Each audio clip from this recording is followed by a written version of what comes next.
अस्सलाम वालेकुम नाज़रीन, मैं हूं मोहम्मद अब्दुल बासित MAB TV में आपका फिर से इस्तकबाल करता हूं। नाज़रीन, आजकल साइंस और टेक्नोलॉजी इस कदर बढ़ रही है, इसको लगाम लगाना नामुमकिन दिखाई दे रहा है। साइंस और टेक्नोलॉजी ने बहुत से काम आसान किए हैं, वहीं उसके नुकसानात भी हैं। आज की वीडियो में हम जानेंगे कैरोनिक प्रोसेस क्या है, लिहाजा वीडियो को आखिर तक देखें। अगर वीडियो पसंद आई है तो इस वीडियो को लाइक करें, चैनल को सब्सक्राइब करें और इस इन्फॉर्मेशन को अपने दोस्तों के साथ भी शेयर करें। चलिए वीडियो का आगाज़ करते हैं। कैरोनिक प्रोसेस मुर्दों को ज़िंदा करने के एक साइंसी अमल का नाम है।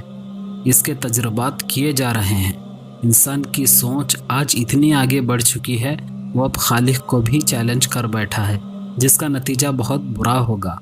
इस प्रोसेस में मुर्दा जिस्मों को एक ठंडे कंटेनर में रखा जाता है, जिसका कूलिंग टेम्परेचर बहुत ठंडा होता है। ऐसे लोग जो साइंस पर यकीन रखते हैं, वो अपने जिस्म को इनके हवाले करते हैं, क्योंकि इनकी सोच है कि फ्यूचर में ऐसी टेक्नोलॉजी ज़रूर आएगी जो इन्हें ज़िंदा करेगी। पर अफसोस, ऐसा हो ही नहीं सकता।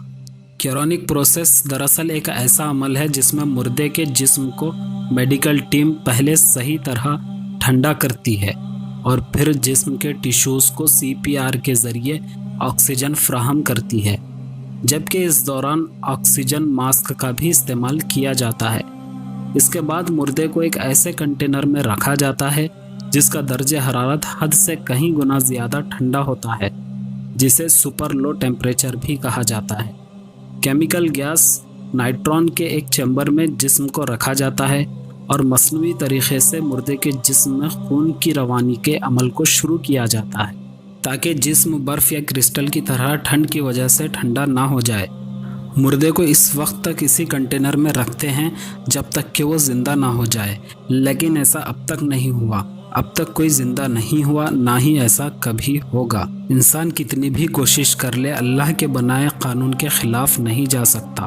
मौत और हयात अल्लाह का हुक्म है, वो सिर्फ़ अल्लाह की मर्ज़ी से होता है।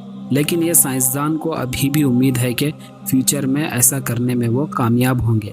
वो कहते हैं कि इस वक्त इन्हें 3 बड़े मसाइल हैं जिनका हल कामयाबी की तरफ ले जा सकता है। पहला ये कि जब मुर्दे को बर्फ़ में जमाते हैं तो इससे जिस्म पर मनफी असरात पड़ते हैं, जिसे कम करना ज़रूरी है। दूसरा ये कि जो भी बीमारी होती है वो असल मौजू को नुकसान पहुँचाती है, जिसको पहचानना और इसका इलाज करना ज़रूरी है। तीसरा मसला ये कि उम्र बढ़ने के अमल को उल्टा करना होगा, जिससे इंसान जवानी की तरफ आए। इस तरह वो ये मानते हैं कि टिश्यू इंजीनियरिंग और मॉलिक्यूलर नैनो टेक्नोलॉजी के ज़रिए मुतासिर टिश्यूज़ को बेहतर बनाया जा सकता है, लेकिन कई और साइंटिस्ट अभी कश्मकश में हैं। इंसान को ये कोशिश करने के बजाय अपने रब को पहचानने और उसके हुक्म मानने की तरफ आना चाहिए, ताकि उनका फ्यूचर जो कि आखिरत है बेहतर हो।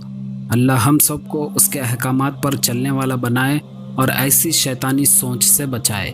वीडियो अगर पसंद आई है तो इस वीडियो को लाइक करें, चैनल को सब्सक्राइब करें। मैं मिलता हूँ अगली वीडियो में, तब तक अपना और अपनों का ख्याल रखें। अल्लाह हाफिज़।